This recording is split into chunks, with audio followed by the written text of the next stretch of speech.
Je viens te voir parce que j'ai vu que sur Google, il y a beaucoup d'internautes qui vont chercher le taux de réussite d'une prothèse trapézo-métacarpienne, d'une prothèse pour la rhizarthrose. Est-ce que tu peux m'en dire un petit peu plus sur cette requête? Je pense que le terme n'est pas tout à fait exact, mais voilà, ce sont des patients, des internautes qui cherchent ça. Comment est-ce qu'on peut leur répondre? Alors, en effet, déjà, Louis, je reviens sur le terme, c'est-à-dire que taux de réussite, ce n'est pas forcément le meilleur terme à employer, c'est plutôt d'expérience personnelle.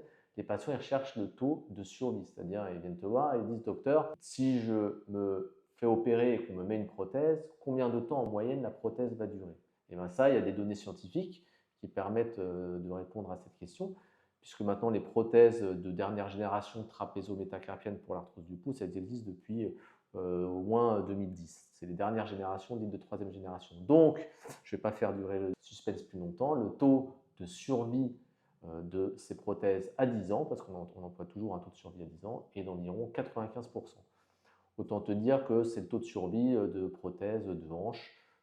C'est à peu près la même chose à quelques pourcentages près. Donc, prothèse de hanche, prothèse trapézo-métacarpienne, on est à peu près un taux de survie à 10 ans de 95%. Donc, c'est un très bon taux de survie. Ok.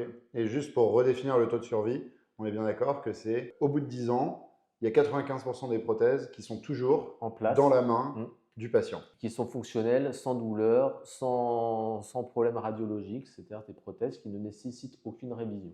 Ok, Voilà. super. Bon, bah, merci beaucoup pour cette réponse. De rien.